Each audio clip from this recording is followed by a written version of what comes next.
Shopping শব্দটার উপর নিহিতা বরাবরই বিরক্ত। নিহিতা সবসময় নর্মাল ড্রেস আপ পরতে পছন্দ করে। আজও বেশ কয়েকটি ওয়ান পিস আর টু পিস নিয়েছি, সাথে কয়েকটা ওড়নাও নিয়েছি। ড্রেসগুলোর সাইজ আর কালার দেখিয়ে নিয়েছে। সবগুলো ড্রেসই ব্ল্যাক অ্যান্ড হোয়াইট, তবে কয়েকটা ধূসর রঙেরও আছে। ড্রেসগুলো একবার ট্রায়াল দিয়েও দেখেনি। ওর মতো শপিং করতে এসে ঘন্টার পর ঘন্টা ঘুরে ঘুরে সময় নষ্ট করার কোনো মানেই হয় না। বিষয়টা ভাবতেই তো বিরক্ত লাগে। যত তাড়াতাড়ি শপিং শেষ করা যায় ততই যেন প্রশান্তি অনুভূত হয়। মানিক আর নিহান সাহেবের জন্য কিছু শপিং করেছে সে। শপিং করতে গিয়ে বারবার পেছন ফিরে তাকিয়েছে নিহিতা। ওর মনে হচ্ছে কেউ যেন ওকে ফলো করছে, কিন্তু কে করবে তাকে ফলো? ভাবনাটা মনের ভুল ভেবে উড়িয়ে দিল সে। কিন্তু কেমন যেন আজব একটা ফিলিংস হচ্ছে তার। শপিং শেষে নিহিতারা ড্রিঙ্কসের জন্য পাশের ক্যাফেতে ঢুকলো, সাথে কিছু স্ন্যাক্সও অর্ডার দিল। হঠাৎই একটা ওয়েটার তাদের টেবিল ক্রস করার সময় ধাক্কা লেগে তার গায়ে হালকা ড্রিঙ্কস ফেলে দিল। Sorry ma'am, I am really sorry. পা একটু ফসকে গিয়েছিল। আপনার ড্রেসটা নষ্ট হয়ে গেল। Sorry ma'am. It's okay. আপনি একটু শান্ত হয়ে কথা বলুন প্লিজ। It's normal. আপনি নিজের কাজে যান। আমি একটু ওয়াশরুম থেকে আসছি। মানিকের উদ্দেশ্যে কথাটা বলে নিহিতা উঠে চলে গেল ওয়াশরুমের উদ্দেশ্যে। ওয়াশরুমে গিয়ে হাতটা হালকা ভিজিয়ে ভিজিয়ে জামাটা পরিষ্কার করার ট্রাই করছে সে। তার লং টপসটা ড্রিঙ্কটা পরায় দেখতে অনেক বাজে লাগছে। এমন সময় দরজার লক করার শব্দ পেয়ে পিছনে তাকিয়ে দেখে একজন সুদর্শন পুরুষ দাঁড়িয়ে আছে। আরে, এটা তো লেডিস ওয়াশরুম। আপনি এখানে প্রবেশ করছেন কেন? দেখতে তো ভদ্রলোকই মনে হচ্ছে, কিন্তু কাজ কারবার এমন অভদ্রের মতো কেন? লেডিস ওয়াশরুমে ঢুকে পড়েছেন, আজব তো। নিহিতা কথাগুলো শেষ করার আগে এই লোকটা ওর কাছে চলে এলো। খুবই হালকা সুরে বলল, কেমন আছিস জান পাখি? দেখ, তুই চলে যাওয়ার পর থেকে আমি ভালো নেই, একদম ভালো নেই। তুই আমাকে ছেড়ে কিভাবে ভালো থাকতে পারিস পাখি? কিভাবে সব কিছু নতুন করে শুরু করতে পারিস? কথাগুলো শুনে নিহিতা ধাক্কা দিয়ে সামনের ব্যক্তিটিকে সরিয়ে দিল। ব্যক্তিটি হয়তো ওর জন্য কিছুটা অপ্রস্তুত ছিল, তাই দু কদম পিছিয়ে গেল। কেমন করে যেন তাকিয়ে থাকলো নিহিতার দিকে।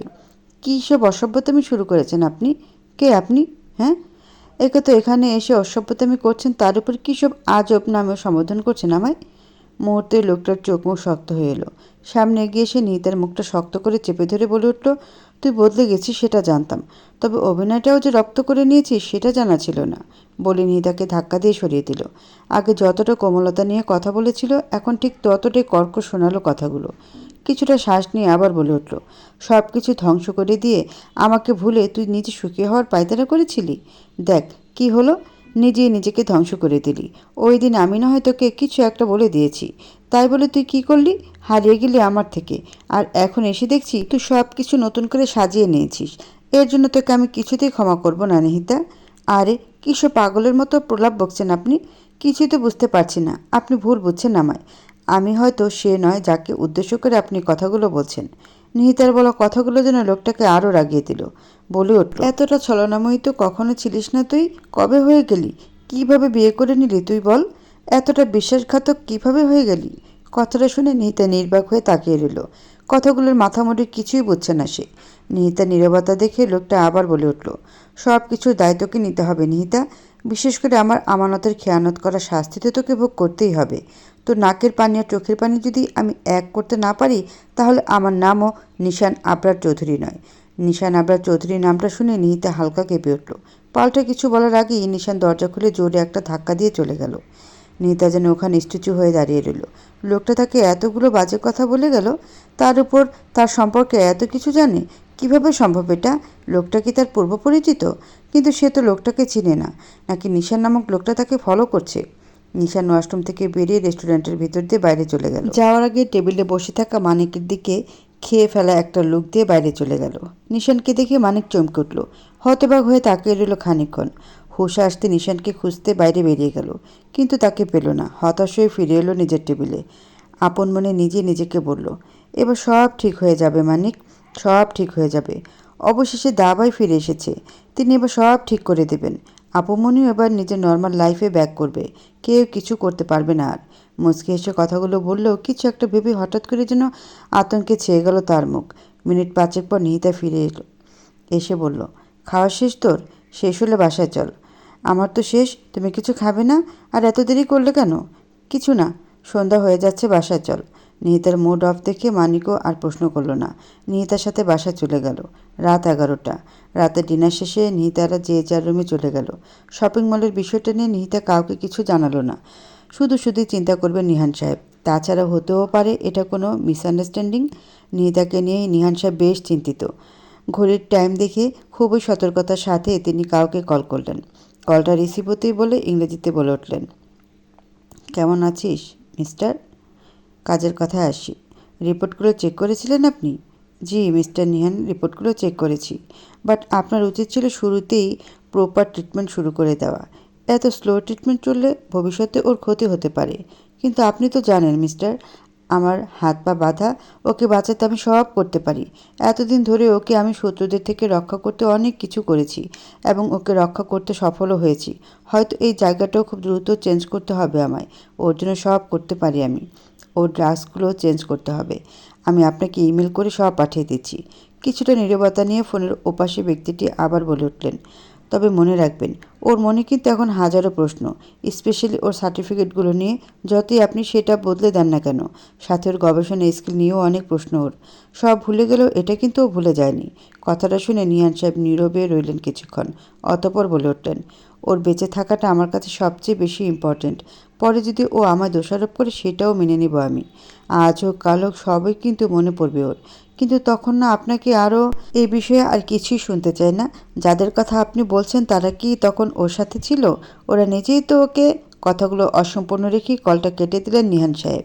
সাথে সাথে একটা ভয় যেন ছেয়ে গেল তার পুরো মুখে।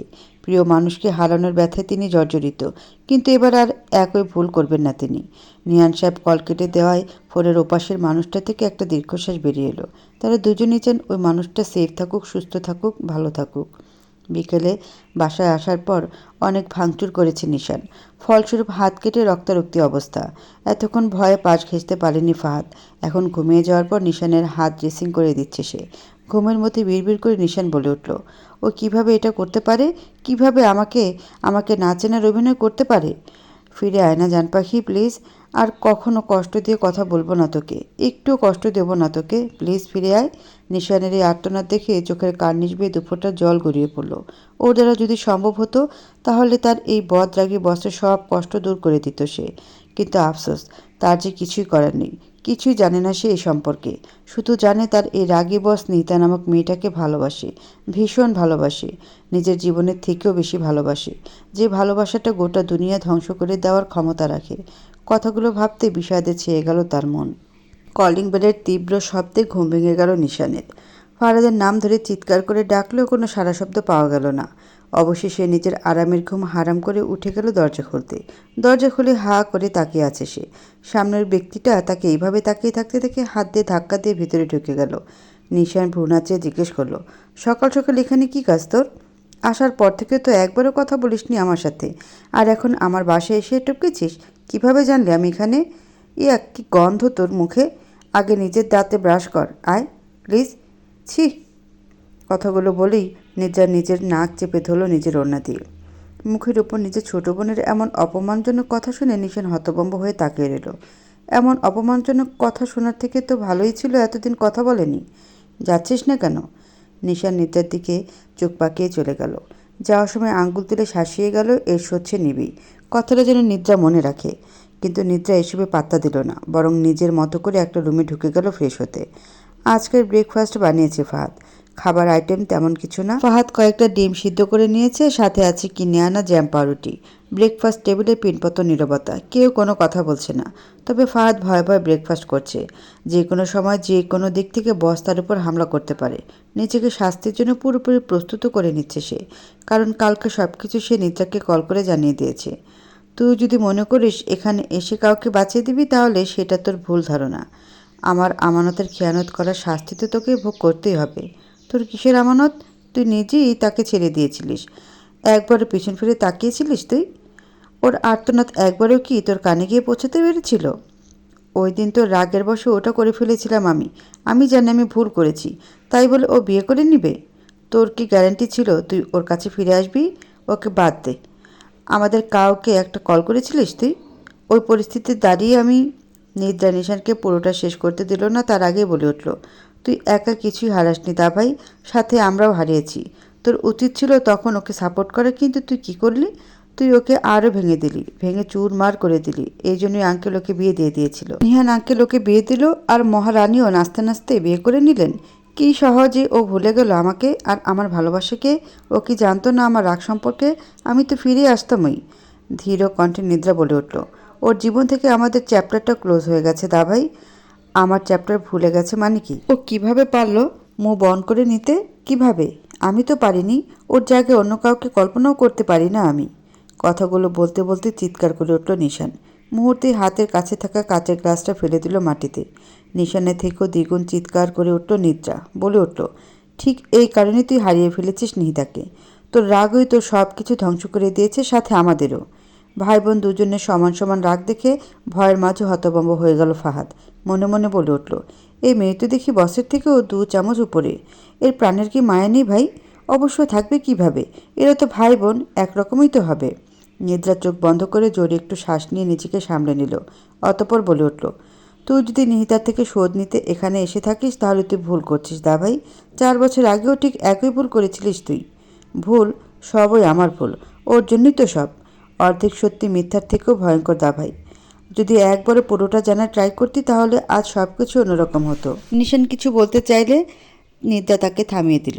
বলে উঠল, আজ আমি বলবো দা ভাই, তুই শুধু শুনবি। নিশান নীরব রইল। ফাহাদ এসে তাকে বসিয়ে দিল আগের জায়গায়।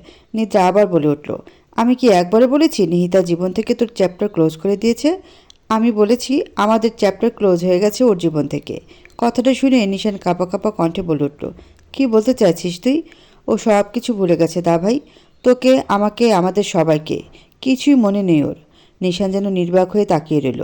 কিভাবে কি হয়েছিল জানি না, কিন্তু নিহিতা অনেক অসুস্থ ছিল দাভাই। নিহান আঙ্কেল ওকে বাঁচাতে সারা দুনিয়া থেকে আড়াল করে রেখেছেন এখানে। নিশান যেন এই শখটা নিতে পারল না। বসা থেকে উঠে ধীরে ধীরে চলে গেল নিজের রুমের দিকে। অন্ধকার একটা রুম থেকে ভেসে আসছে এক নারী কণ্ঠের আর্তনাদ। তোর সাহস কিভাবে হলো তুই নিহিতাকে মারার জন্য ট্রাক ভাড়া করেছিস? বল, কিভাবে হলো? বলেছিলাম না কিছু করার আগে আমার থেকে পারমিশন নিতে? বল, বলেছিলাম না? কথাটা বলে লোকটা মেয়েটার চুলের মুঠি ধরে ধাক্কা দিয়ে ফেলে দিল মেঝেতে। প্লিজ, এবারের মতো মাফ করে দাও আমায়। এমন ভুল আর কখনো করব না আমি, প্লিজ। মেয়েটা ভয়ে ভয়ে বলে উঠল কথাটা। তুই আমার এত বছরের প্ল্যান নষ্ট করতে চাচ্ছিলি। তুই জানিস ওই মেয়েটা আমার সোনার ডিম পাড়া হাঁস। ওর অবস্থান জেনেও আমি এতদিন ধরে চুপ করে শিকারের আশায় অপেক্ষা করছি। আর তুই কেন আমার সাজানো দাবার গুটি এলোমেলো করে দিতে চাচ্ছিস? তোকে এত সহজে কিভাবে মাফ করবো বলতো? কথাগুলো বলতে বলতে লোকটা পাগলের মতো হাসতে লাগলো।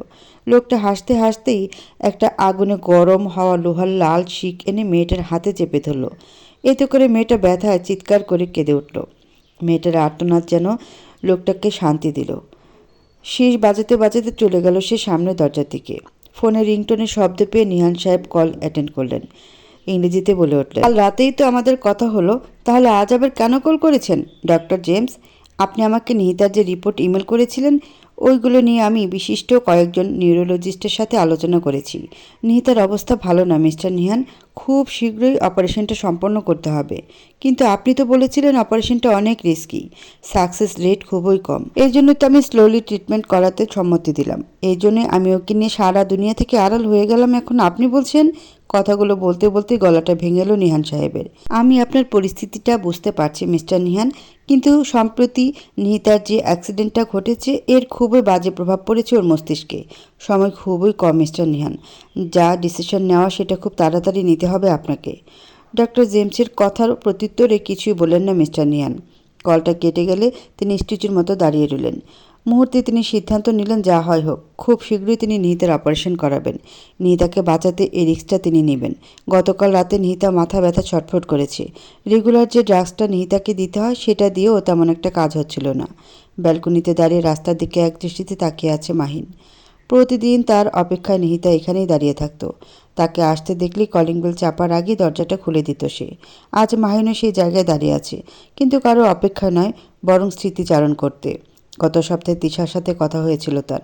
মেয়েটা তার সাথে দেখা করতে চেয়েছিল, কিন্তু তার কেন যেন বিরক্ত লাগে এখন তিশাকে। তিশার সাথে কথা বলতেও ইচ্ছে করে না। এই বাসায় এখন তার দম বন্ধ লাগে। অথচ সে নিজেই ছলছাতুরি করে মেয়েটার থেকে বাসাটা লিখে নিয়েছিল। বাসাটার প্রতিটি কোনায় কোনায় যেন নিহিতার স্পর্শ লেগে আছে। ক্ষণে ক্ষণে নিহিতাকে দেখার জন্য সে পাগল হয়ে যাচ্ছে। মেয়েটার গলার একটু আওয়াজ শোনার জন্য সে তৃষ্ণার্ত হচ্ছে বারবার। তাদের বিয়ের প্রথম দিকে নিহিতার কত কেয়ার করতো সে। নিহিতার একটু মন খারাপ হলে দুনিয়া ওলটপালট করে দিতে ইচ্ছে করতো তার। অ্যারেঞ্জ ম্যারেজ হওয়া নিহিতার তাকে মেনে নিতে একটু সমস্যা হচ্ছিল, কিন্তু সে ধৈর্য নিয়ে নিহিতাকে আগলে নিয়েছিল, তাকে ভালোবাসতে বাধ্য করেছিল। একটা বাচ্চার জন্য কতটা স্বপ্ন দেখতো তারা। এইসব কিভাবে ভুলে গেল মাহিন? কী করে তিশার মোহে পড়ে নিজের স্ত্রীর সন্তানকে ছেড়ে দিল? কতটা তুচ্ছ তাচ্ছিল্য করেছে সে নিহিতাকে। কথাগুলো ভাবতেই নিজেই নিজেকে খুন করতে ইচ্ছে করছে তার। না, কিছুতেই সে নিহিতাকে হারাতে পারবে না। সে নিহিতার কাছে ক্ষমা চাইবে, দরকার হলে পায়ে ধরে বসে থাকবে, তাও সে নিহিতাকে ফিরিয়ে আনবে তার নিজের কাছে। তিশার সাথে খুব শীঘ্রই দেখা করবে সে। সব সম্পর্ক ছিন্ন করবে সে তিশার সাথে। নিহিতাকে আবারও ফিরে পাওয়ার জন্য যা যা করা লাগে সব করবে সে, সব। অনেকক্ষণ থেকে নিশানের ফোনে রিং হচ্ছে। ওয়াশরুম থেকে বের হয়ে কলটা রিসিভ করলো। রিসিভ করতে ওপাশের ব্যক্তিটির কথা শুনে খুশিতে কান্না করে দিল। চিৎকার করে নিদ্রাকে ডাকতে শুরু করে দিল। নিদ্রা আসতে বলে উঠল, ও কথা বলছে নিদ্রা, ও এখন হাঁটতে পারছে। আমাদের এত বছরের অপেক্ষার অবসান ঘটছে। ও কথা বলছে। নিদ্রা কিছুক্ষণ নিস্তব্ধ হয়ে দাঁড়িয়ে রইল, অতঃপর বলে উঠল, এবার ওর থেকে আসল সত্যিটা জেনে নিও দা ভাই। আর যাদেরকে সেফটির জন্য তুমি দেশের বাইরে নিয়ে গেছো তাদের বলো ফিরে আসতে। দাদু ভাই তাদের ছাড়া অনেক কষ্ট পায়। কথাটা বলে নিদ্রা চলে গেল। ওর যাওয়ার দিকে তাকিয়ে এসে বলে উঠল, এবার তোর দা ভাই সব ঠিক করে দেবে দেখিস। এবার আর কোনো ভুল করব না আমি। তোর অভিমানও ভাঙাবো আমি। তবে মিস্টার নিহানের সাথে কিছু হিসাব নিকাশ বাকি আছে। সাদা ল্যাব কোট, হাতে গ্লাভস, চোখে গগলস আর মুখে মাস্ক পরে খুবই মনোযোগ সহকারে একটা মেয়ে ল্যাবে কাজ করছে। পুরো ল্যাব জুড়ে নিস্তব্ধতা। শুধু শোনা যাচ্ছে কিছু রাসায়নিক ক্রিয়া প্রতিক্রিয়ার বুদবুদ শব্দ আর কিছু শ্বেত ইঁদুরের কিচকিচ আওয়াজ। ইঁদুরগুলো স্বাভাবিকভাবে থেকে কিছুটা বড়।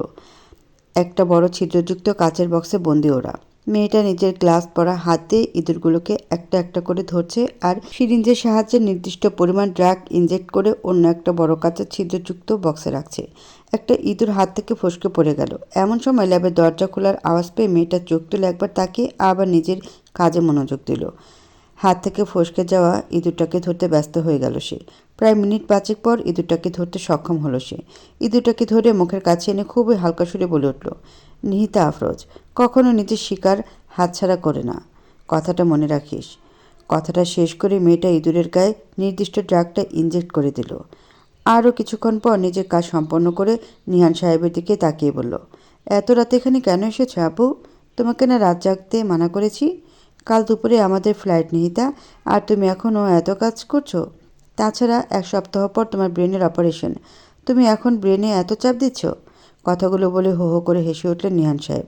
সবটাই তো ব্রেনের খেলা আপু, কিন্তু এবার আমার ভয় হচ্ছে নিহিতা, যদি কিছু হয়ে যায়। ওই দিন অপারেশন থিয়েটারে যদি। এত ভয় পাচ্ছ কেন আব্বু? তোমার কাজ হচ্ছে ল্যাবের দিকে নজর রাখা, আর যদি আমার কিছু হয়ে যায় তাহলে তুমি ফিওনাকে কল করো আব্বু। নিহান সাহেব নীরব রইলেন। বিষাদে মুখটা ছেয়ে গেল তার। নিহিতাই তার বেঁচে থাকা শেষ সম্বল। নিহিতাকে হারাতে পারবেন না তিনি, হয়তো নিহিতাকে আটকাতে পারবেন না তিনি, তবে নিহিতা সুরক্ষার জন্য যা যা লাগে সব করবেন তিনি, সব। নিহিতা নিহান সাহেবের মুখের দিকে তাকালো, বুঝতে পারলো তার ভেতরের অবস্থা, তাও বলে উঠল, ঠিক 15 দিন পর ইঁদুরগুলোর শরীর প্রতিক্রিয়া দেখানো শুরু করবে আব্বু। যদি আমার কিছু হয়ে যায়, সাথে এই রিসার্চটা সাকসেসফুল হয়, তাহলে এটা গোটা দুনিয়ার সামনে নিয়ে এসো আব্বু। কিন্তু এটা যদি সাকসেস না হয় তাহলে দুনিয়ার বুক থেকে এর নাম ও নিশান মিটিয়ে দিও আব্বু। নিহান সাহেবের মুখটা যেন আরও বিষাদে ছেয়ে গেল।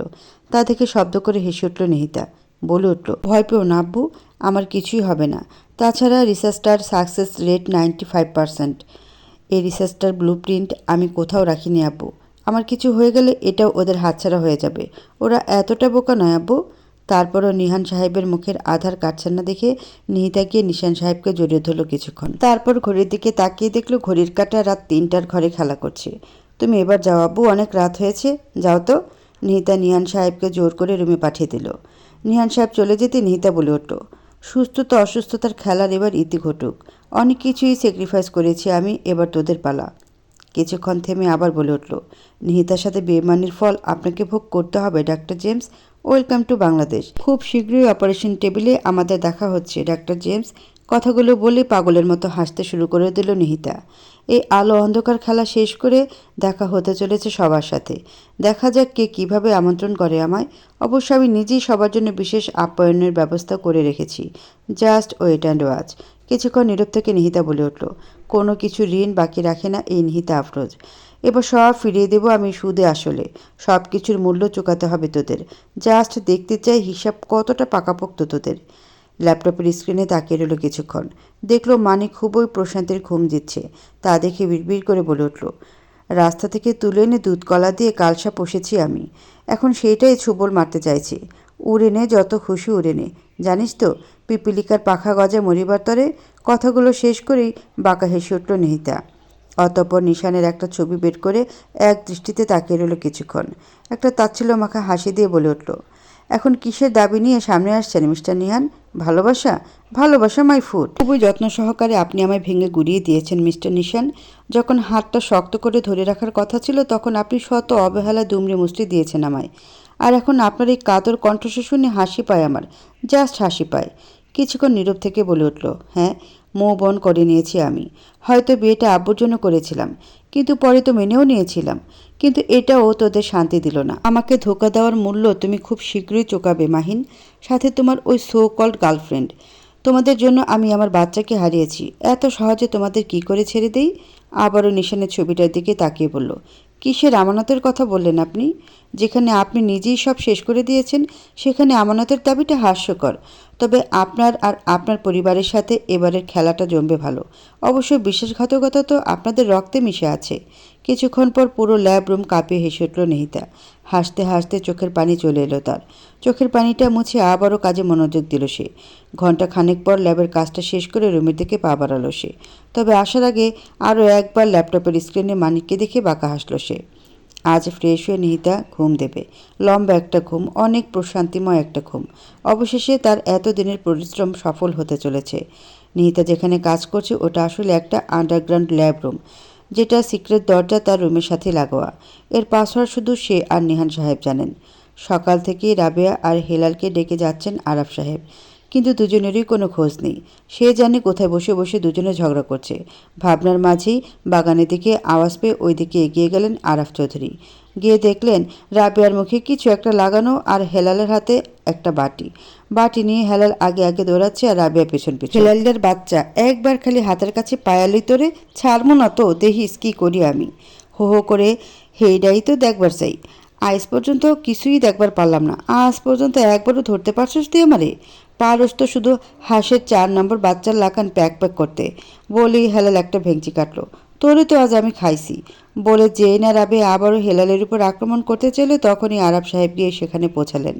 চুপ, একদম চুপ, চুপচাপ দাঁড়িয়ে থাক দুজনে। দাদাজান, আজকে মই কিছু করি নাই। এই খবিসটা মোর এত টাকার ফেস প্যাক নষ্ট করে দিল। আইসে নষ্ট করে দিছে। দাদাজান, আপনি কোন এই হাঁস মুরগির বিষটা মুখে লাগিয়ে ওর মুখের কি কিছু উন্নতি হয়েছে? হয় নাই তো। তাহলে এতগুলান টাকা নষ্ট করে কি লাই? এবার আরাফ চৌধুরী বেশ জোরে সোরে ধমক দিয়ে উঠলেন। এবারের ধমকে দুজনেই মুখে হাত দিয়ে দাঁড়িয়ে রইল। হেলাল বাটিটা রাবেয়াকে ফিরিয়ে দেয়। যেটা নষ্ট করছস ওটার টাকাও তুই দিবি। এবার দুজন আমার সাথে ভিতরে চল। দুজনে আরাফ চৌধুরীর পিছু পিছু যেতে লাগলো। দাদাজান, দেখেন এই মহিলা আমারে ভ্যাংচাইতেছে। না দাদাজান, আগে ভ্যাংচাইছে। আরাফ চৌধুরী রেগে আবার পেছনে তাকাতেই দুজনে ভয়ে ঠোঁটে আঙ্গুল দিয়ে চলতে লাগলো। দুজনের আড়ালে মুচকি হাসলেন আরাফ চৌধুরী। দুজনে সারাদিনই এমন ছোট বড় হাজার ঝগড়া করে এই প্রাণহীন বাড়িটাকে প্রাণবন্ত করে রাখে। ঝগড়া ছাড়া এরা থাকতেও পারে না, আবার একে অপরের সাথে কথা না বলেও থাকতে পারে না। কথাগুলো ভাবতে ভাবতে বাড়ির ভিতরে প্রবেশ করলেন তিনি। বাড়িটা কেমন যেন প্রাণশূন্য, অথচ একসময় হই হুল্লোড় লেগেই থাকতো। একটা দীর্ঘশ্বাস বেরিয়ে গেল আরাফ চৌধুরীর ভেতর থেকে। নিদ্রা আর ফাহাদ মুখোমুখি দাঁড়িয়ে আছে। ফাহাদকে যেন সহ্যই হচ্ছে না তার। কথায় কথায় বিড়ালের মতো মিউমিউ করা পুরুষদের সে সহ্য করতে পারে না। অথচ যতবার সে ফাহাদকে দেখেছে ততবারই দেখেছে হয়তো সে ভয়ে কাঁপছে, নয়তো বিড়ালের মতো মিউমিউ করছে। ফাহাদ পাশ কাটিয়ে চলে যেতে চাইলেই নিদ্রা বলে উঠল, এই দাঁড়ান, চলে যাচ্ছেন কেন? না মানে এমনিতেই। না মানে এমনিতেই আবার কি? আপনি দাভাইকে নিহিতা সম্পর্কে সব অসম্পূর্ণ ভুলভাল ইনফরমেশন দেন, তাই না? জানেন আপনার এই সব কাজের ফলাফল কি হতো? ফাহাদ কিছু বলতে চাইলেই নিদ্রা বলে উঠল, চুপ, একদমই কথা বলবেন না আপনি, ওকে? নেক্সট টাইম দাভাইকে কোনো তথ্য দিতে হলে সেটা 100 বার যাচাই করে দিবেন, ঠিক আছে? নিদ্রার কথার উত্তরে ফাহাদ মাথা নাড়িয়ে সায় দিল। নিদ্রা আবার বলে উঠল, শোনেন, দাভাই বলেছে তার লাগেজ নিয়ে সোজা এয়ারপোর্ট চলে যেতে। দাভাই ওখানেই চলে যাবে। আবারও মাথা নাড়িয়ে সায় দিল ফাহাদ। তা দেখে নিদ্রা বলে উঠল, সারাক্ষণ তো শুধু বিড়ালের মতো মিউ মিউ করতে থাকেন, তাহলে এখন মুখ দিয়ে কথা বের হচ্ছে না কেন? যত সব, বলে চলে গেল নিদ্রা। নিদ্রা যাওয়ার দিকে তাকে ফাহাদ বলে উঠল, নিজেই বলে চুপচাপ দাঁড়িয়ে থাকতে, আবার জিজ্ঞেস করে কথা বলছি না কেন? জন্মের সময় কি বস আর তার বোনের মুখে কেউ মধু দেয়নি? এদের তরফ থেকে আসা সাইক্লোন, টর্নেডো, নার্গিস, এগুলো সব আমার উপর দিয়েই কেন যায়? রেস্টুরেন্টে মুখোমুখি বসে আছে মাহিন আর তিশা। তিশার এক হাত ব্যান্ডেজ করে গলার সাথে ঝুলানো, সাথে মাথার দিকেও ব্যান্ডেজ করা। মাহিনের চুল উস্কো খুস্কো, হালকা মোস্টানো একটা সাদা শার্ট পরিহিত। দুজনে নীরব। অবশেষে নীরবতা ভেঙে কথা বলল তিশা, তুমি কি আমায় ইগনোর করছো মাহিন? আজকাল আমার ফোন কল মেসেজের কোনো কিছুরই রিপ্লাই করো না তুমি। কল ব্যাক করারও প্রয়োজন বোধ করো না তুমি। তিশা, আমার দ্বারা ভুল হয়ে গেছে, ভুল, অনেক বড় অন্যায় করেছি আমি। আমি আমি নিহিতাকে ভালোবাসি তিশা, বিশ্বাস করো, ওকে ছাড়া দম বন্ধ লাগে আমার। যে বাসাটা ধোকার সাথে নিজের করে নিলাম, সেখানে আজকাল শ্বাস নিতে পারি না আমি। তাহলে আমি কে মাহিন? তোমার জীবনে আমার অবস্থান কোথায়? আমাদের তো বিয়ে করার কথা ছিল, তাই না?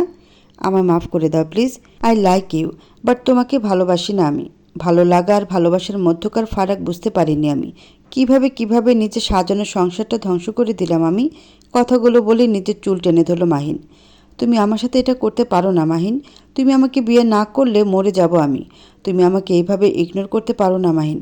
কথাগুলো বলেই কান্না করতে থাকে তিশা। মাহিন তখন মাথা নিচু করে নিল। তার জন্য এতগুলো জীবন নষ্ট হয়ে গেল। নিজের জীবনের সাথে সাথে অন্যদের জীবন নিয়ে কিভাবে খেলা করলো সে? ভাবনার মাঝে হঠাৎ হাসির শব্দ শুনে সামনে তাকায় সে। তিশা হাসছে। মেয়েটা হাসতে হাসতে বলে উঠল, কী ভাবছিলে? তোমার জন্য এইভাবে কান্না করবো আমি? হ্যাঁ, লাইক সিরিয়াসলি? তুমি এমন বিহেভ করছো কেন? তুমি, আরে ভাই তুই থাম, আমি বলি। তুই ভাবলি কি করে তোর মতো এক মেরুদণ্ডহীন পুরুষকে আমি বিয়ে করব, যে কিনা প্রেগনেন্ট বউ রেখে অন্য মেয়ের সাথে? হ্যাঁ, এসব তুমি তুমি আমার কোনো ফিলিংস নাই তোর প্রতি। আমি তো জাস্ট নিহিতার টেস্ট কেমন সেটাই জানতে চেয়েছিলাম। ভেবেছিলাম হাজব্যান্ডকে অন্য মেয়ের সাথে দেখে ভেঙে গুড়িয়ে যাবে নিহিতা আফরোজ, কিন্তু না, সব চেঞ্জ হয়ে গেলেও নিহিতা আফরোজের পার্সোনালিটি চেঞ্জ হয়নি। কী বলতে চাইছো তুমি? এগুলো এগুলো সব তোমার প্ল্যানিং ছিল আমাকে আর নিহিতাকে আলাদা করার? তুমি নিহিতাকে কষ্ট দেওয়ার জন্য এসব করেছো? তুমি এটা কিভাবে করতে পারো তিশা? কথাটা বলেই রেগে চিৎকার করে উঠল মাহিন। তিশা? কে Tisha? I am not Tisha.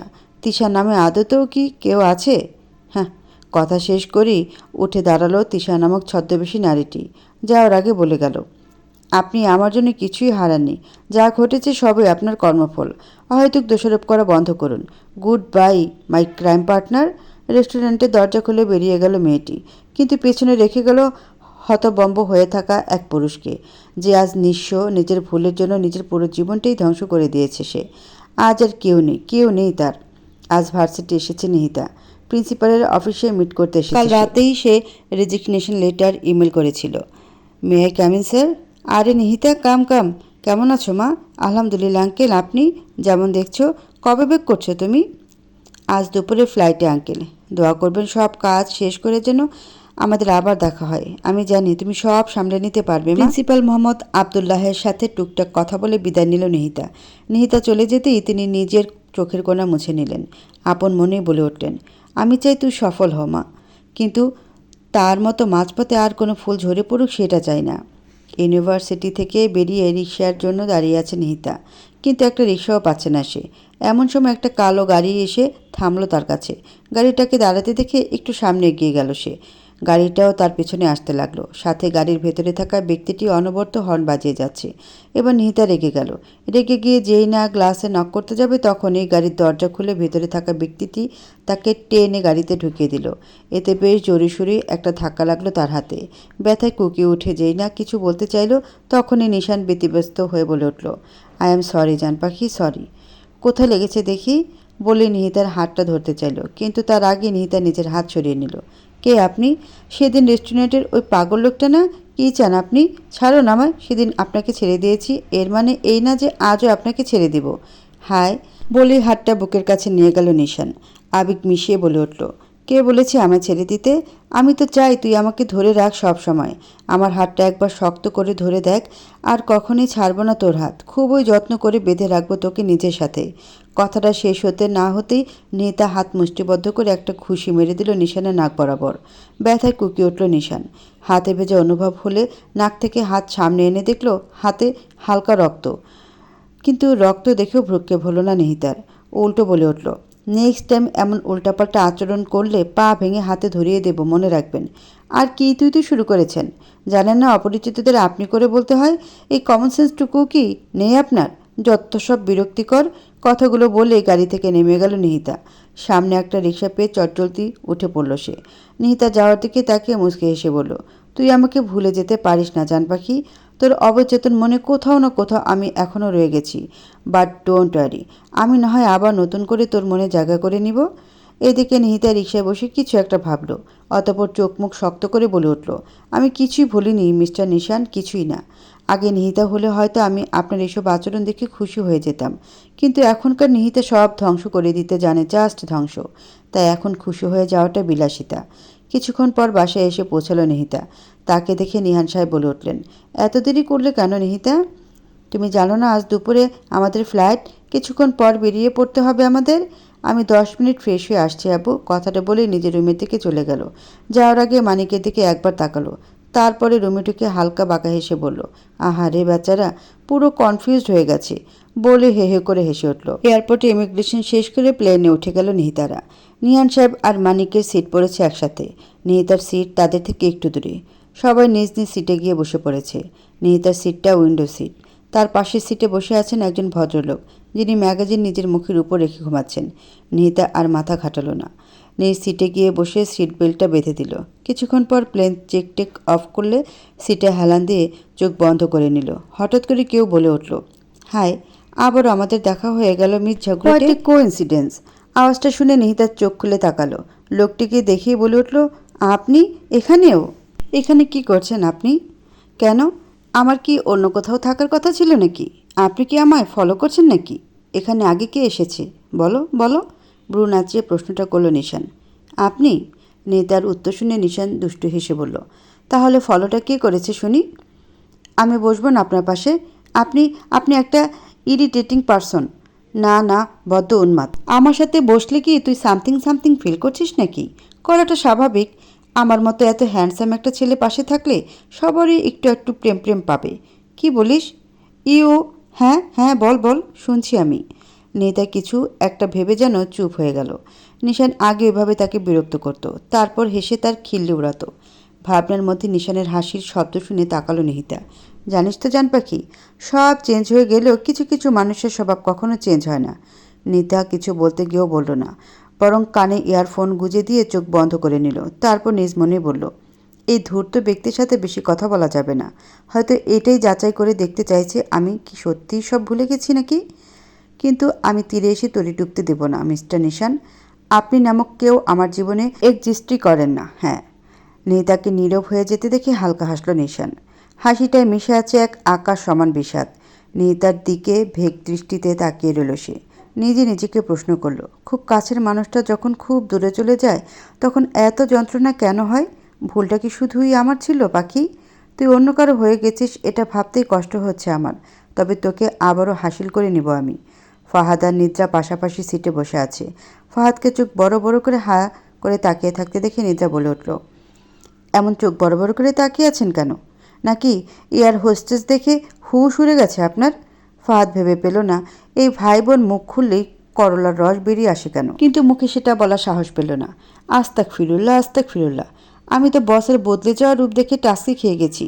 কি হেসে হেসে কথা বলছেন, অথচ এখানে এসেছিলেন নিহিতা ম্যামকে শাস্তি দিতে। আমি তো ভাবছিলাম ম্যামের হাজব্যান্ডের হয়তো জান কবজ করে ফেলবেন বস। হাজব্যান্ড নয়, এক্স হাজব্যান্ড। আর ভাইয়া রেগে যাওয়ার কারণ হলো আপনার অর্ধেক জানা তথ্য। কথাটা ভুলে যাবেন না। মুহূর্তে ফাদারের মুখটা ফাটা বেলুনের মতো চুপসে গেল। ভাই এত খোঁচা দিয়ে কথা বলতে হবে কেন? আরাব চৌধুরীর আজ সকাল থেকে ভীষণ খুশি। ফুরফুরে মনে হাঁটাচলা করছেন তিনি। একবার হাঁটছেন তো একবার বসছেন, আবার কখনো নিজ মনেই হেসে চলেছেন। আরাব চৌধুরীর অবস্থা দেখে রাবে আর হেলাল একজন আরেকজনের মুখ চাওয়াচাওয়ি করছে, যেন পৃথিবীর অষ্টম আশ্চর্য দেখছে তারা। অবশেষে মুখ খুলে হেলাল। রাবেয়াকে ফিসফিস করে বলে উঠল, ঘটনাটা কি বুঝবার পারছস? দাদাজান এমন করতেছে কে? আমার মনে হয় দাদাজানরে ভূতে ধরছে। কথাটা শুনে হেলাল রাবেয়ার মাথায় একটা গাঁট্টা মারল। বলে উঠল, তোর মোটা মাথায় কি আছে কত? তুই মারলি কে? আবার আমারে মারলি কে? পটর পটর বন্ধ কর। আগে দাদাজানের থেকে কাহিনীটা যাই না লই। এমন সময় আরাফ চৌধুরী দুজনের দিকে তাকালেন। দুজনের উদ্দেশ্যে বলে উঠলেন, তোরা দুটো এখানে দাঁড়িয়ে এমন ফুসুর ফাসুর করছিস কেন?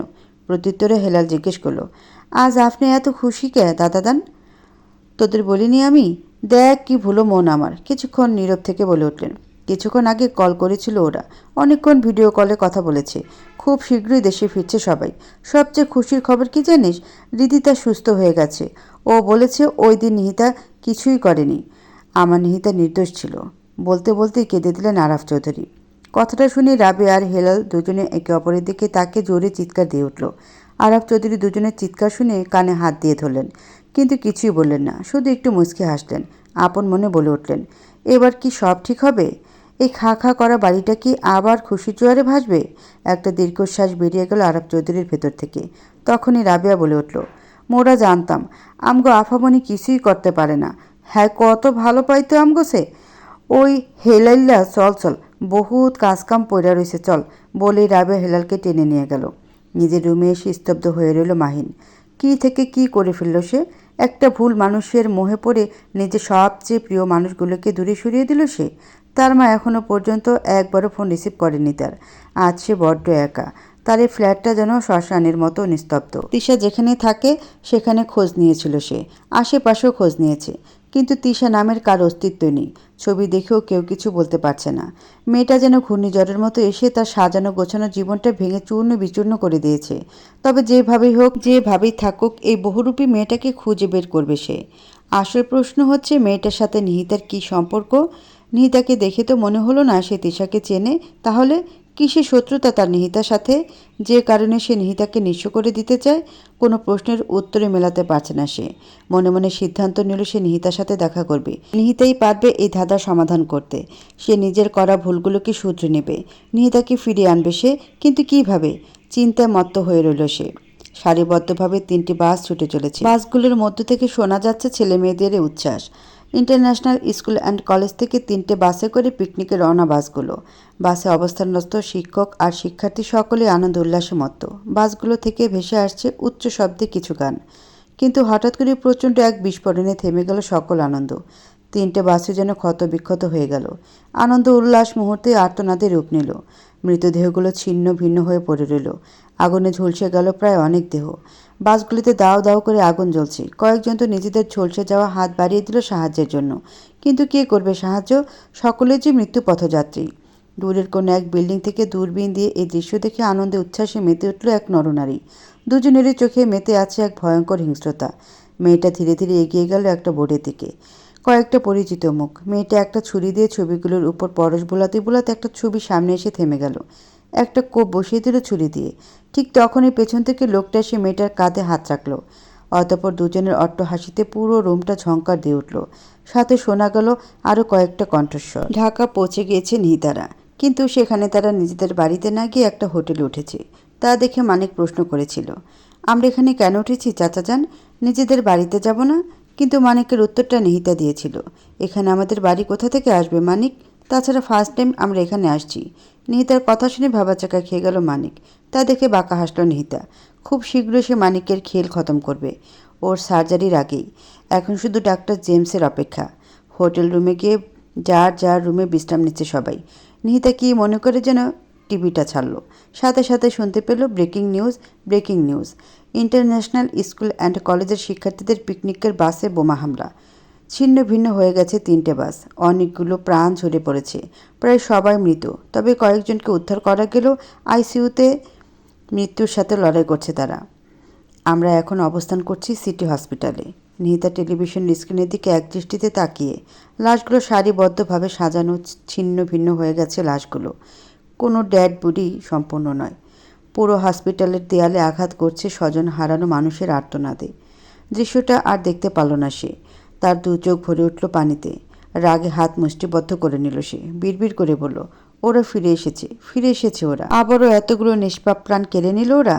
নিহান সাহেব কল করলেন নিহিতার নাম্বারে। কলটা রিসিভ করে নিহিতা বলল, নিউজটা আমি দেখেছি আব্বু, আমি ঠিক আছি। এখন আমার রুমে আসার কথা চিন্তাও করো না, মানিক সন্দেহ করবে। ঠিক আছে, আমি একদম ঠিক আছি। কিছু একটা ভেবে বলে উঠল, ফ্রেশ হয়ে বাইরে আসো আব্বু, তিনজন একসাথে ডিনার করব। কিছুক্ষণ পর নিহান সাহেব, মানিক আর নিহিতা হোটেলের লবিতে একটা টেবিলে বসে আছে। একসাথে ডিনার করবে তারা।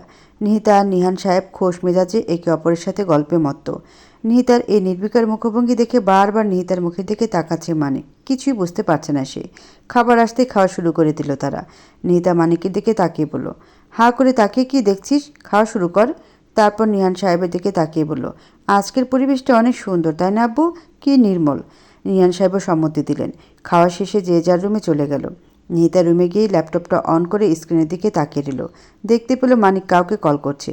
এখানে সব কিছুই নর্মাল, ও একেবারে নির্বিকার, যেন কিছুই ঘটেনি। আমি আগেও বলেছি, এখনও বলছি, সত্যি সব কিছু ভুলে গেছে ওই নিহিতা। কথাটা বলে ওপাশের অজ্ঞাত ব্যক্তি বলে উঠল, তারপরও কড়া নজর রাখবি তুই। কখন যে দাবার চাল উল্টে দিবে এই মেয়ে বলা যায় না। অজ্ঞাত ব্যক্তি কলটা কেটে দিতে চিন্তিত হয়ে পড়ল মানিক। ল্যাপটপ স্ক্রিনের দিকে তাকে নিহিতা বলে উঠল, কাল সকালের আগেই তোর গেম ওভার মানিক, আর কিছুটা সময় অপেক্ষা কর ভাই। হেসে উঠল নিহিতা। একটা বাটন ফোন বের করলো সে। তাতে একটা সিম কার্ড ঢুকিয়ে কাউকে কল করলো। সব রেডি তো? 2 ঘন্টা পর ওকে ওর রুম থেকে তুলে নিয়ে যাবি। আর শোন, ও আর রুমে সব কিছু ঠিকঠাক করে রেখেছিস তো? ওপাশ থেকে সন্তুষ্টিজনক উত্তর পেয়ে কলটা কেটে দিল নিহিতা। কল কেটে বাটন ফোন থেকে সিম কার্ডটা বের করে নষ্ট করে দিল সে। অন্ধকার রুমে বসে আছে এক নরনারী। কলটা কেটেই লোকটা চিন্তিত হয়ে দাঁড়িয়ে রইল। লোকটার চিন্তিত মুখভঙ্গি দেখে মেয়েটা জিজ্ঞেস করলো, কি হয়েছে? কি আপডেট দিল মানিক? ওই বোমা হামলা নিহিতার রিয়াকশনটা কি? নিহিতা নির্বিকার, যেন কিছুই ঘটেনি। ও নাকি সত্যিই সব ভুলে গেছে। যে করে হোক নিহিতাকে সব কিছু মনে করাতে হবে আমাদের। ওই ব্লুপ্রিন্টটা আমাদের চাই। বায়োকেমিস্ট্রি ডাক্তার নিহিতা আফরোজ খুবই ধূর্ত। ওকে বিশ্বাস করা একদমই ঠিক হবে না। আরও সতর্ক থাকতে হবে আমাদের। সবচেয়ে বড় কথা হলো ওরা ফিরে এসেছে। ওই ব্লুপ্রিন্টটা ওদের না দিতে পারলে ওরা শেষ করে দিবে আমাদের, ভয়ঙ্কর মৃত্যু দিবে আমাদের। তাছাড়া এই হামলা করার প্ল্যানিংটা তোমার ছিল, কিন্তু কোনো প্রতিক্রিয়াই পেলাম না আমরা। দুজনের মুখে আতঙ্ক ছড়িয়ে পড়ল। এমন সময় দরজায় কেউ টোকা দিল। শব্দ শুনে দুজনে খুব দ্রুত নিজেদের সামলে নিল। মেয়েটা বলে উঠল, কামিন। ধীর পায়ে ভেতরে ঢুকলো একটা মেয়ে। মেয়েটাকে দেখে গাঢ় অন্ধকারে দাঁড়ানো নরনারী দুটো সামনে তাকালো। লোকটা বলে উঠল, আরে মিস তিশা, আপনি এত তাড়াতাড়ি এখানে? মিস তিশা? কে তিশা? বলো Samia, miss Samia. Any update miss Samia? এখন কি করতে হবে আমায়? এখন আর কিছুই করতে হবে না তোমাকে। কোন কাজটাই বা ঠিকমতো করতে পারলে তুমি? নিয়ে তার হাজব্যান্ড কেড়ে নেওয়ার পরও কিছু না করে এতটা নির্বিকার কিভাবে ছিল সে, বলো? আর শোনো, আপাতত কিছুদিন গা ঢাকা দিয়ে থাকো তুমি। লোকটার কথা শেষ হতে মেয়েটা বলে উঠল, আর হ্যাঁ মিস সামিয়া, নিজে থেকে পাকামো করার চেষ্টাও করবে না তুমি। কিছু করার আগে নিজের হাতের অবস্থার কথা একবার ভেবে নিও।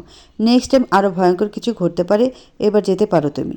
কথাগুলো শুনে ভয় কেঁপে উঠল সামিয়া। ধীরে ধীরে বেরিয়ে গেল রুম থেকে। শুধুমাত্র নিজের বোনের মৃত্যুর প্রতিশোধ নিবে বলে ওদের সাথে হাত মিলিয়েছে সে। বোনের কথা মনে পড়তেই মুখটা বিষাদে ভরে গেল তার।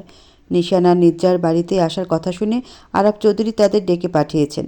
দুজন আসতেই আরাব চৌধুরী জিজ্ঞেস করলেন, ভাই বোন একসাথে কোথায় উধাও হয়ে গিয়েছিলে? আমাকে চিন্তায় না ফেলে হয় না তোমাদের? আপনার বউকে দেখতে গিয়েছিলাম। নিহিতার কথা বলছিস তুই? দাদুভাই? উত্তরে নিদ্রা বলল, হ্যাঁ দাদুভাই। কিন্তু তোমার আদরের নাতে ওইখানে আকাম করতে গিয়েছিল, আমি না গেলে তো। দাঁতের দাঁত চেপে নিশানের দিকে তাকিয়ে কথাটা বলে উঠল নিদ্রা। কোথায় আছে সে? সাথে করে নিয়ে এলি না কেন? নিহান কিছু বলেছে তোদের? ওই জল্লাদ বেটার নাম মুখেও আনবে না তুমি দাদাজান। প্লেনে দেখা হয়েছিল আমাদের, কিন্তু আমাদের দেখিয়ে মুখটা ঘুরিয়ে নিল যেন। আমাদের গায়ে গন্ধ লেগে আছে। আমার 1 নম্বর শত্রুই বেডা মানুষ সতীন তৈরি করে রেখেছে আমার জন্য। কথাটা বলে রাগ দেখে চলে গেল নিশানের কাণ্ড দেখে হতবম্ব হয়ে তাকিয়ে রইলেন আরাফ চৌধুরী। সব কিছু যেন তার মাথার উপর দিয়ে গেল। আরাফ চৌধুরীর অবস্থা বুঝতে পেরে নিদ্রা আরাফ চৌধুরীর উদ্দেশ্যে বলল, নিহিতা ঢাকাতেই আছে দাদাজান, চিন্তা করো না তুমি। খুব শীঘ্রই ওর সাথে দেখা হবে তোমার। কথাটা বলে চলে গেল নিদ্রা। যাওয়ার পথে ফাহাদের মুখোমুখি হলো সে। ফাহাদের মুখোমুখি হতে ফাহাদকে একটা রাগী লুক দিয়ে চলে গেল সে। নিদ্রার রাগী লুক দেখে আবারও চিন্তিত ফাহাদ। একটা অসহায় ফেস বানিয়ে নিজেকে শোধালো, তুই আবার কি আকাম করেছিস ফাহাদ, যার জন্য এই মেয়েটা তোকে আবারও খেয়ে ফেলা একটা লুক দিল? ভাগ্যটাই খারাপ আমার। মধ্যরাত। ছাদের এক পাশে কফি হাতে দাঁড়িয়ে আছে নিশান। এক দৃষ্টিতে তাকিয়ে আছে পাশের অন্ধকার ছাদের দিকে। এইভাবে পাশাপাশি ছাদে দাঁড়িয়ে কত রাত একসাথে পার করেছে, কত হাসি ঠাট্টায় মেতে থাকতো তারা। সব কিছু এখন ধোঁয়াশা, সব কিছুই স্মৃতি। পাশের ছাদের দিকে তাকিয়ে বিষাদময় কণ্ঠে বলে উঠল, আমার ভীষণ কষ্ট হচ্ছে নিহিতা। তুই অন্য কারো হয়ে গিয়েছিলি, এটা ভাবতেই আমার মৃত্যু যন্ত্রণা হচ্ছে পাখি। আমার দম বন্ধ হয়ে আসছে। কফিতে একটা চুমুক দিয়ে আবারও বলে উঠল, আমি জানি আমার নিজের জীবনটাকে বেরঙিন আমি নিজেই বানিয়েছি। রেডি থাক জান পাখি, খুব শীঘ্রই তোকে আমার খাঁচায় বন্দি করে নিব, সারা জীবনের জন্য। তারপর তোর ওই দজ্জাল বাপ আর তোকে আমার থেকে আলাদা করতে পারবে না। একটা দীর্ঘশ্বাস ফেলে নিশান বলে উঠল, তুই কবে ফিরবি নিহিতা? দেখ আমি এখানে দাঁড়িয়ে আছি, কিন্তু পাশের ছাদটা ফাঁকা, একেবারে ফাঁকা। এখানে তো তোর দাঁড়িয়ে থাকার কথা, তাই না? তোকে খুব মিস করছি জান পাখি, খুব মিস করছি। শেষ রাতের দিকে পিটপিট করে চোখ খুলে তাকালো মানিক। হাত পায়ে ব্যথা অনুভূত হতে ঘুমের রেশটা কেটে গেল তার। তাকিয়ে দেখলো একটা চেয়ারে হাত পা বাঁধা অবস্থায় পড়ে আছে সে। ভালো করে চারদিকে তাকিয়ে অনুমান করলো এটা হয়তো কোনো একটা পরিত্যক্ত গুদাম। কিন্তু এখানে কি করছে সে? সে তো হোটেল রুমে ঘুমাচ্ছিল। তাহলে এখানে কে নিয়ে এলো তাকে? কথাগুলো ভাবতে ভাবতে ভয়ে একটা ঢোক গিলল সে। কেউ আছেন এখানে? Please help. কে এনেছে আমার এখানে? কেউ আছেন? কথাটা শেষ হতে শুনতে পেল একটা কণ্ঠস্বর। ঘুমটা ভাঙলো তাহলে মানিক? তবে যাই বলিস একটা লম্বা ঘুম দিয়েছিস তুই। আগন্তুকের কথা শুনে সামনে তাকে হতভম্ব হয়ে গেল সে। অবাক কণ্ঠে বলে উঠল, আপনি? হ্যাঁ আমি। কেন, আমাকে দেখে ভূত ভেবে ভয় পেলি নাকি? প্রত্যুত্তরে মানিক বিস্মিত হয়ে প্রশ্ন করল, আপনি আপনি বেঁচে আছেন রেহান ভাই? উত্তরে ছেলেটা কিছুই বলল না, শুধু একটু মুচকি হাসলো। ঠিক তখনই শোনা গেল আরেকটা নারী কণ্ঠ, রেহান ব্রো বেঁচে গিয়ে তোদের মাখা ভাতে ছাই ঢেলে দিয়েছে নাকি? আপুমনি তুমি এখানে কি করে? তোমরা আমাকে কিডন্যাপ করেছো? তখনই রিয়ান ছেলেটা ভ্রু নাচিয়ে জিজ্ঞেস করলো, কি মনে হয় তোর? আপুমনি কিভাবে? ও তো সব ভুলে গেছে। নিহিতা আর রিয়ান হা হা করে হেসে উঠল। অতঃপর নিহিতা চোখ মুখ কঠোর করে বলে উঠল, তুই কি একাই ধোকা দিতে পারিস? তোর কি মনে হয় এই এতগুলো বছর ধরে তুই ধোকা দিয়ে যাবি, আমরা কিছুই বুঝতে পারবো না? আমরা কি ঘাসে মুখ দিয়ে চলি? হাস্যকর। কথাটা শুনে মানিক হালকা একটু ঢুক গেল। তা দেখে রেহান বলল, তোকে রাস্তা থেকে তুলে আনলাম, ভালো একটা লাইফ স্টাইল দিলাম, আর তুই কী করলি? ধোকা দিলি? হ্যাঁ, তুই এতদিন আমাদের মাছের টোপ ছিলি, তাই বেঁচেছিলিস। এখন তোকে আর কোনো দরকার নেই। রেহানের কথা শেষ হতে নিহিতা রেহানের উদ্দেশ্যে বলে উঠল, আরে ব্রো কুল, আগে তো মশায়ের সব ধোঁয়াশাগুলো খোলাসা করি, তারপর তোমার ইচ্ছা যা খুশি করতে পারো। নিহিতার কথা শুনে মানিকের মুখটা রক্তশূন্য হয়ে গেল। গলা শুকিয়ে কাঠ হয়ে গেল তার। আবারও শুকনো একটা ঢোক গিলে বলল। তা দেখে নিহিতা বাঁকা হেসে বলে উঠল, তোর কি মনে হয় নিহান আফরোজের কলিজা স্মৃতি হারিয়ে ধীরে ধীরে মৃত্যুর দিকে ধাবিত হবে, আর নিহান আফরোজ তার ট্রিটমেন্ট না করে হাতে পায়ে চুরি পরিয়ে বসে থাকবে? উফস, মাথায় কতটা গোবর ভরা থাকলে এমন কিছু একটা থিঙ্কিং করতে পারে? শেষের কথাটা ঠাট্টা সুরে বলে হেসে উঠল মিহিতা। সাথে যোগ দিল রেহানও। তখনই মানিক থুতলানো কণ্ঠে বলে উঠল, আমি চাচাজানকে ফোনে কথা বলতে শুনেছি। সেটা কি ছিল? তোর কি মনে হয় তুই দরজার আড়ালে দাঁড়িয়ে কান পাতবি আর চাচ্চু সেটা বুঝবি না? চাচ্চুর প্রতি নিহিতার বিভিন্ন প্রশ্ন সবই তোর উদ্দেশ্যেই। তুইও আমাদের প্রতিটি টোপ গিলেছিস, সাথে সেগুলো পাচারও করেছিস। এবার শাস্তি ভোগ করার জন্য প্রস্তুত হয়ে যা। আমাকে মাফ করে দাও প্লিজ, আমি আর জীবনেও এমন করব না। আপমনি, রেহান ভাই, আমার লাস্ট একটা সুযোগ দাও please. I am not your আপমনি, সো ফার্দার এই ওয়ার্ডটা ইউজ করবি না। উফস, আমি তো ভুলেই গেছি তুই তো আর কিছুই বলার মতো অবস্থায় থাকবি না। নিহিতার ডিকশনারিতে বিশ্বাসঘাতকতার কোনো ক্ষমা নেই। তবে তোর আত্মার মুক্তির ব্যবস্থা করতে পারি, একটু অপেক্ষা কর। কথাটা বলে রিহান একটা বেল বাজালো। সাথে সাথে কয়েকজন স্যুটকোট পরা কয়েকজন গার্ড ভেতরে প্রবেশ করলো। তারা প্রবেশ করা মাত্রই রিহানের আদেশ পেয়ে মানিককে হাঁ করিয়ে তার জিহ্বা টেনে ধরল একজন। নিহিতা এগিয়ে যেতেই তাকে থামিয়ে দিল রেহান। বলে উঠল, বেইমানের রক্তে নিজেকে রাঙানোর কোনো প্রয়োজন নেই। কথাটা বলে একজন গার্ডের দিকে ইশারা করলো সে। ইশারা পাওয়া মাত্রই গার্ডটি মানিকের মুখ থেকে জিভ আলাদা করে নিল। মুহূর্তে এক গগন বিদারী চিৎকার করে উঠল মানিক। পুরো মুখ রক্তে ভরে উঠল তার। তা দেখে পৈশাচিক হাসিতে মেতে উঠল নিহিতা আর রেহান। তারপর নিহিতা একজন গার্ডের উদ্দেশ্যে বলে উঠল, জিহ্বাটা সংরক্ষণ করে রাখো, একজনকে পার্সেল করতে হবে, আর ওর জ্ঞান ফিরানোর ব্যবস্থা করো। যতক্ষণ দেহে প্রাণ থাকবে ততক্ষণ টর্চার করতে থাকবে। জীবিত অবস্থায় ওর দেহের প্রতিটি পার্ট আলাদা আলাদা করে বক্সে রাখবে। কিছু স্পেশাল মানুষকে গিফট করব সব। কথাটা শেষ করে বাঁকা হাসল সে। অতঃপর দুজন হাঁটতে হাঁটতে বাইরে চলে গেল। বেরিয়ে যেতে যেতে শুনতে পেল মানিকের আর্তনাদ। এই চিৎকার শুনে একটুও কষ্ট হলো না নিহিতা আর রেহানের, বরং প্রশান্তি বয়ে গেল তাদের হৃদয় জুড়ে। ঠিক সেই মুহূর্তে শব্দ করে রিং করে উঠল রেহানের ফোন। কল রিসিভ করে ওপাশের ব্যক্তির কথা শুনে কলটা কেটে দিল রেহান। নিহিতার উদ্দেশ্যে বলল, ডাক্তার জেমস এয়ারপোর্ট থেকে বেরিয়ে গাড়িতে উঠেছেন।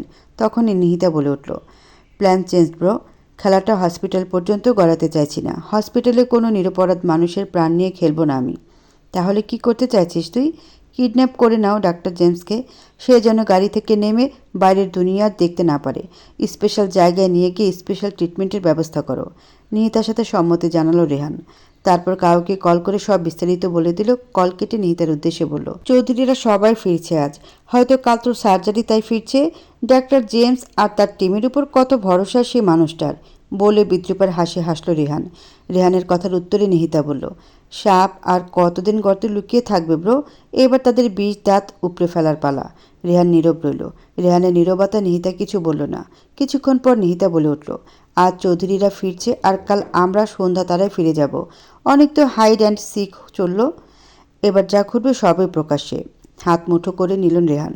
কপালের শিরাগুলো ফুলে উঠল তার। সব কিছুর হিসাব নেবে তারা, সব কিছুর। প্রতিটি রক্তবিন্দুর হিসাব দিতে হবে ওদের সবাইকে। নিহিতা এগিয়ে গিয়ে রেহানের কাঁধে হাত রাখল। তারপর দুজনে গাড়িতে বসে চলে গেল নিজ নিজ গন্তব্যে।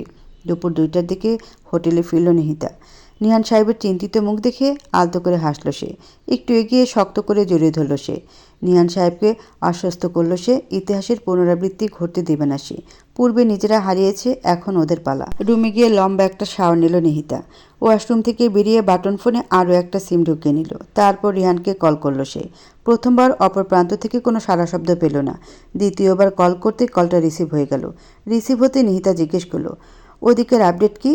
ডাক্তার জেমসকে এখন হালকা থেরাপি দেওয়া হচ্ছে। এভাবেই চলবে 1 সপ্তাহ। বোঝাপড়াটা 1 সপ্তাহ পর করব আমরা। নিহিতার সম্মতি জানালো রেহানের কথায়। ওই টেররিস্টরা অলরেডি ব্যাক করেছে নিহিতা। ওই 3টে বাস বোম দিয়ে উড়িয়ে দেওয়াটা আমাদের জন্য ওয়ার্নিং ছিল নিহিতা। তবে এবার সব কিছুতে এন্ড ঘটবে। রিসার্চ রুমের কী অবস্থা? ভালোই প্রোগ্রেস চলছে সব কিছু। খুব শীঘ্রই সফল হবি তুই। কল কেটে দিল নিহিতা। অতঃপর সে আগের মতোই সিম কার্ডটা বাটন ফোন থেকে বের করে নষ্ট করে দিল। পুরো চৌধুরী বাড়ি জুড়ে আজ সাজ রব। আরাক চৌধুরী আজ মহাব্যস্ত। হেঁটে হেঁটে সব কিছু তদারকি করছেন তিনি। আজ যে চৌধুরী নিবাসের প্রত্যেকটা সদস্য আপন নিরে ফিরে আসবে। আরাক চৌধুরীর 2 ছেলে 2 মেয়ে। বড় ছেলে রাধীব চৌধুরী, তার স্ত্রী শিফা চৌধুরী আর মেজ ছেলে শামীম চৌধুরী, তার স্ত্রী শালিনী চৌধুরী, বড় মেয়ে রেখা চৌধুরী আর ছোট মেয়ে সন্ধ্যা চৌধুরী। রাদীপ চৌধুরী আর শিফা চৌধুরীর 2 ছেলে 1 মেয়ে। বড় ছেলে নিবিড় ফারদিন চৌধুরী, ছোট ছেলে নিশান আবরার চৌধুরী আর একমাত্র মেয়ে নির্জা চৌধুরী। শামীম চৌধুরী আর শালিনী চৌধুরীর একজোড়া যমজ মেয়ে, রিদিতা চৌধুরী আর রাইমা চৌধুরী। নিবিড় আর নিশানের বয়সের পার্থক্য 2 বছর। দুজনেই পারিবারিক ব্যবসায় যোগ দিয়েছে। নির্জা তাদের থেকে বছর 4 ছোট। রিদিতা আর নাইমার মধ্যে বয়সের পার্থক্য 30 মিনিট 57 সেকেন্ড। বর্তমানে দুজনেই অষ্টাদশী। হেলাল আর রাবেয়াও আজ ভীষণ ব্যস্ত। রাবেয়া রান্নাঘর থেকে বের হওয়ার সময়ই পাচ্ছে না। বাড়ির প্রত্যেকের প্রিয় খাবারগুলো রান্না করছে সে। আরাব চৌধুরী আরও 2জন হেল্পিং হ্যান্ড আনিয়েছে, রহিমা আর রিনা। রহিমা বেগম মধ্যবয়সী একজন মহিলা হলেও রিনা আর রাবেয়ার প্রায় সমবয়সী। অন্যদিকে হেলাল বাড়ির ছাদ আর বাগান পরিষ্কার করা শেষ করে আরাব চৌধুরীর সাথে সাথে হাঁটছে। তার কথা অনুযায়ী বাকি কাজগুলো সম্পন্ন করছে। তবে ইতোমধ্যে রাবেয়া আর হেলাল 2 দফা নিজেদের বিশ্বযুদ্ধ সমাপ্ত করে ফেলেছে। এর জন্য আরাব চৌধুরীর নিকট থেকে ঝাড়িও খেয়েছে দুজনে। তবে দ্বিতীয় দফায় খাওয়া ঝাড়িটা একটু বেশি করা ছিল। এর জন্য দুজনে মুখ ভার করে রেখেছে। অবশ্য সেদিকে আরাব চৌধুরীর কোনো ভ্রুক্ষেপ নেই। তিনি আজ মহাব্যস্ত মানুষ। পুরো রুম ঘুটঘুটে অন্ধকার করে ভায়োলিন বাজাচ্ছে নিশান। তার রুম সাউন্ডপ্রুফ হয়, আওয়াজটা বাইরে যাচ্ছে না। তার বাজানো ভায়োলিনের সুরটা দেয়ালে প্রতিধ্বনিত হয়ে আবার ফিরে আসছে। নিহিতার অনেক প্রিয় ছিল এই সুরটা। নিহিতা বলতো সে নাকি ভায়োলিনের সুরের মাধ্যমে নিজের সমস্ত ইমোশন ব্যক্ত করতে পারে।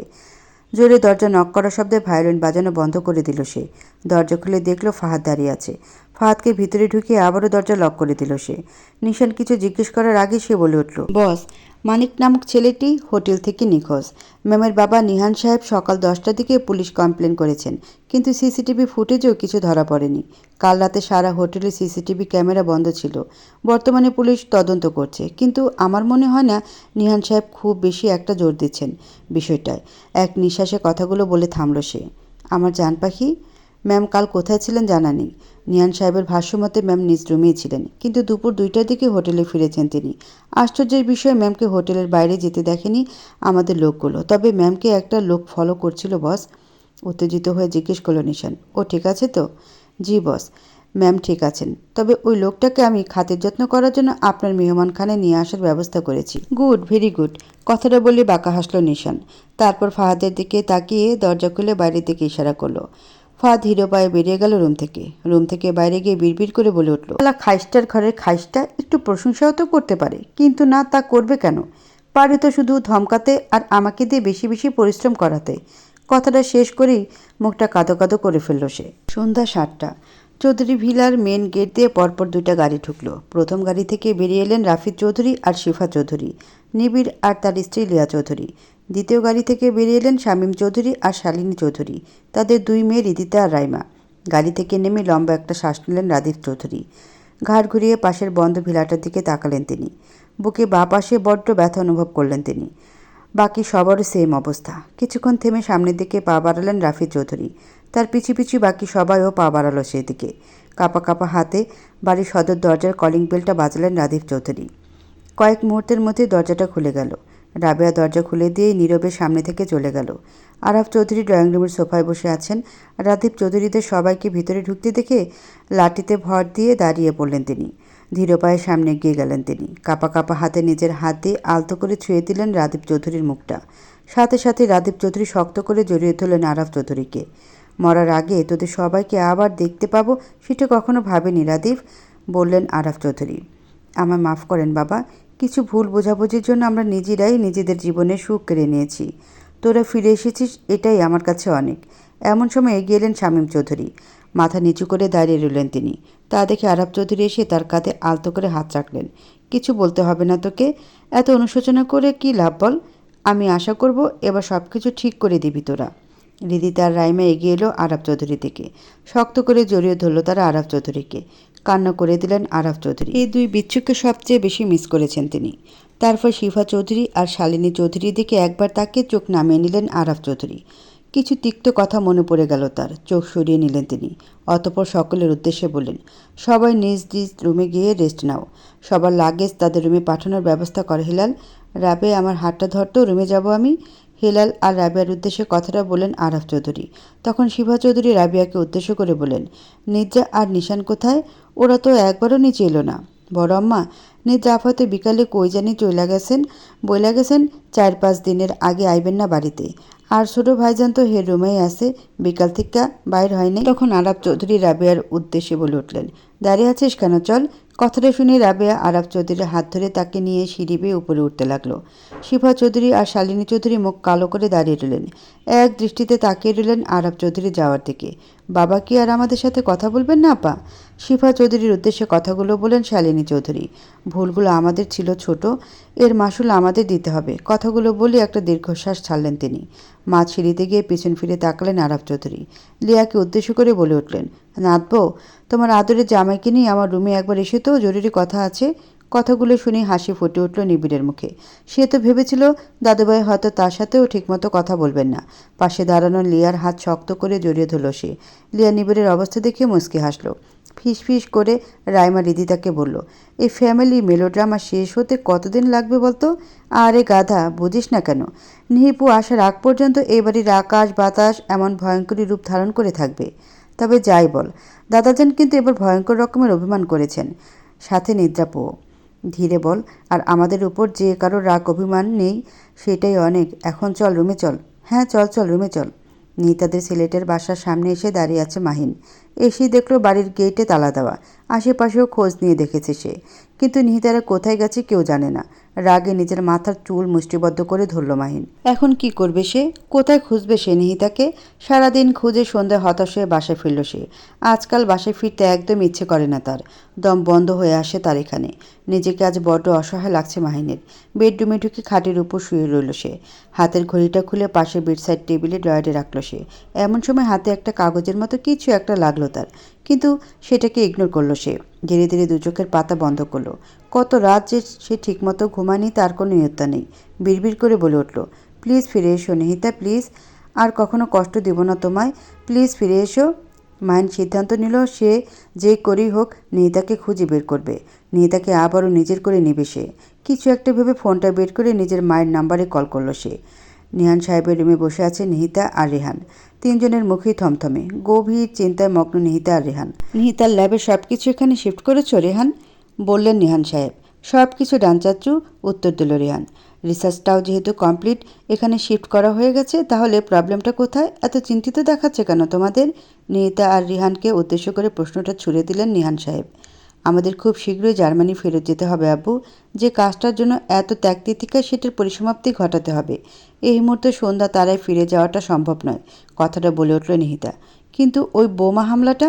নিহান সাহেব কথাটা শেষ করার আগে রেহান বলে উঠল, ওটা ইন্টেলিজেন্স পুরো দেখে নেবে চাচু। আমরা শুরু থেকে বৈধভাবে সব কিছু করে আসছি। তারাই চাইছিল এই রিসার্চটা নিহিতা সম্পূর্ণ গোপনীয়তার সহিত করতে। নিহান সাহেব জিজ্ঞেস করলেন, এখন সন্ধ্যা তারে ফিরে যাওয়ার থেকেও ইম্পর্টেন্ট জার্মানির কনফারেন্সটা অ্যাটেন্ড করা। ওখানে একটা জার্নালে রিসার্চটা পাবলিশ করবো আব্বু, কিন্তু এই মুহূর্তে বিষয়টা গোপনীয় রাখা সবচেয়ে বেশি জরুরি, কথাটা বলে উঠল নিহিতা। এখন কি করতে চাইছো তোমরা? নেক্সট প্ল্যান কি তোমাদের? জিজ্ঞেস করলেন নিহান সাহেব। কাল সন্ধ্যা তারা আলোয় আলোকিত হবে আব্বু, আবারও আগের মতো, কিন্তু সেখানে আমি আর ব্রো থাকবো না। কয়েক ঘন্টা পর আমাদের ফ্লাইট আব্বু। সবার চোখে ধুলো দিয়ে আজ আমরা বের হয়ে যাব। আর কাল তুমি সন্ধ্যা তারায় ব্যাক করবে, কথাটা বলল নিহিতা। তবে তুমি এখানে একা যাবে না চাচু, রিজা আপু আর আয়ান ভাইয়া যাবে তোমার সাথে, রিহান বলে উঠল নিহান সাহেবের উদ্দেশ্যে। রিজা দেশে ফিরল কবে? প্রশ্ন করলেন নিহান সাহেব। এমন সময় দরজায় নক করার শব্দ শুনে মুচকি হাসল নিহিতা। রিহান গিয়ে দরজা খুলে দিল। ভেতরে প্রবেশ করলো দুই মানবী। সাথে সাথে দরজাটা বন্ধ করে দিল রিহান। রিজা একজন ডাক্তার, নিউরোলজিস্ট। আয়ান মাহমুদ রিজার হাজব্যান্ড। সে ইন্টেলিজেন্স ব্যুরোতে আছে, এডিশনাল ডিরেক্টর। নিহিতাদের সব ধরনের সাহায্য করে গেছে সে। নিহিতাদের মিশনের গুরুত্বপূর্ণ এক অংশ সে। রিজা আপু আর আয়ান ভাইয়া কাল তোমার সাথে সন্ধ্যা তারা যাবে আপু। তোমার সাথে এখন থেকে ওখানেই থাকবে তারা, বলল নিহিতা। হাতের ঘড়ির দিকে তাকিয়ে আয়ান নিহিতা আর রেহানের উদ্দেশ্যে বলল, এবার তোমাদের বেরিয়ে পড়া দরকার, পরে দেরি হয়ে যাবে। সব ব্যবস্থা করে দিয়েছি আমি। মিনিট 5 পর নিহান সাহেবের থেকে বিদায় নিয়ে বেরিয়ে পড়ল নিহিতা আর রেহান। শুধুমাত্র আয়ানের ভরসাতেই নিহিতা নিহান সাহেবকে রেখে যাচ্ছে। মনে মনে কৃতজ্ঞতা প্রকাশ করল নিহিতা। শহর থেকে দূরের ভিলাটা এই মধ্যরাতে আরও ভয়ঙ্কর মনে হচ্ছে। লোকটা একটা রুমে পায়চারি করছে আর মেয়েটার নিজের রুমে কিছুক্ষণ পর দরজা নক করার শব্দে রুমের দরজাটা খুলে দিল লোকটা। মেয়েটার উদ্দেশ্যে প্রশ্ন করলো, অ্যানি আপডেট? রাদীপ চৌধুরী আর শামীম চৌধুরী আজ সন্ধ্যায় পরিবার নিয়ে ফিরে এসেছে। লোকটা শূন্য নীরব রইল। পাল্টা প্রশ্ন করলো, নিহিতার কী খবর? যারা ওকে ফলো করেছিল তারা কাজের কাজ কিছুই করতে পারছে না, সঠিক কোনো তথ্যই দিতে পারছে না। মানিকের সাথে ওই দিনের পর থেকে আর কোনো কথা হয়নি। ওর ফোনটাও বন্ধ। হোটেলের বাইরেও বের হচ্ছে না, ভেতরের কোনো খবরও বের করা যাচ্ছে না। ওর যদি স্মৃতি হারিয়ে থাকে তাহলে এত স্ট্রং প্রোটেকশন কিভাবে আছে সেসব? চিৎকার করে প্রশ্নটা করলো লোকটা। এই প্রোটেকশনটা হয়তো নিহান সাহেবই দিচ্ছেন, বলল মেয়েটা। লোকটা আবারও নীরব রইল। মেয়েটা কিছুক্ষণ পর বলে উঠল, একটা পার্সেল এসেছিল আজ সকালে। উপরে কি লেখা আছে? কিছুই না, শুধু এখানকার অ্যাড্রেস দেওয়া আছে। এখন খুলবো নাকি সকালে? সকালে, উত্তর পেয়ে মেয়েটা চলে গেল। লোকটা ধীরে পায়ে এগিয়ে গেল একটা বোর্ডের দিকে।